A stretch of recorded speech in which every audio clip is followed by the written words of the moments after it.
Got an mBot2 or mBot Neo, but not sure where to start? Maybe you opened the box, built the robot, looked at mBlock, and then wondered, okay, what should I actually make first? That is exactly what this video is for. I'm going to show you the main mBot2 learning paths so you can start following a clear roadmap. You can start with simple movement and sensors, then build toward line following, wireless control, smart camera tracking, and even autonomous pick-and-place robots. If you are brand new, your first goal is simple. Make the robot do something by programming it. Start with assembly, then open mBlock, create a simple block program, upload it, and make the robot move. Once the robot can move, the next step is to make it react. A great first sensor project is the ultrasonic sensor. It lets the robot measure distance, so the robot can react when something is in front of it. This teaches one of the most important robotics ideas: sense, think, and act. The robot senses distance, thinks about whether an obstacle is too close, and then acts by stopping, turning, or choosing a new path. For most beginners, I recommend starting with block programming. Blocks let you focus on the logic without getting stuck on typing mistakes or syntax errors. You can still learn real programming ideas: conditions, loops, variables, sensor readings, motor control, and debugging.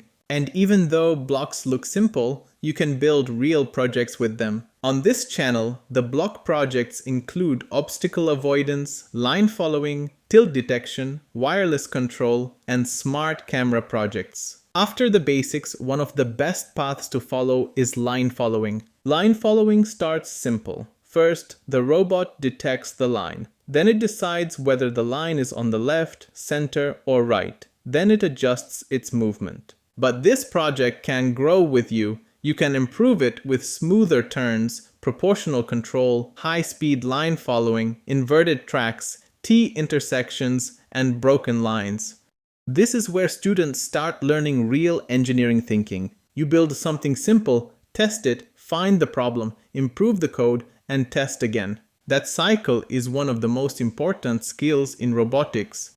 Once you understand individual sensors, the next step is combining them. A robot that only follows a line is useful. A robot that only avoids obstacles is useful. But a robot that can follow a line, detect colors, avoid obstacles, and recover when something goes wrong feels much more autonomous. At this point, you have a choice. Once you understand movement, sensors, decisions, and debugging, you can choose the path that fits your goal. If you want your robot to see and track objects, go into the smart camera path.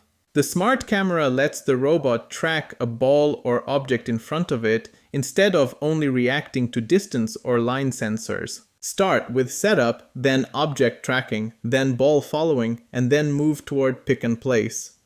If you want projects that feel more interactive, try wireless control. This includes Bluetooth controller driving, Wi-Fi projects, tilt-based control, and voice control. These projects teach an important idea. One device sends a command and the robot receives it and reacts. If your goal is to become a stronger programmer, move into the Python path. I would not start with Python on day one.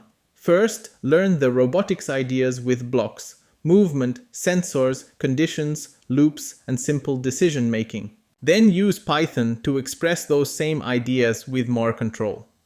So here is the learning path I recommend. Start with assembly, mBlock, and uploading code. Then move into block programming projects where you'll be able to focus on learning the robotics concepts rather than worrying about syntax. Next, work on simple sensor-based projects like obstacle detection and avoidance. After that, spend time with line following because it teaches how to use sensors to make decisions, implement control loops, and debug your programs. You'll also learn to combine sensors with line following. After that, choose your next path: smart camera, wireless control, or Python. You do not have to do everything at once. Pick the path that matches your level, follow the videos in order, and build your skills one project at a time. I'll link the main mBot2 playlists in the description and pinned comment so you can choose the path that fits you best. The Learn As You Explore Hub is going to get learning paths soon, so sign up for free today and stay updated.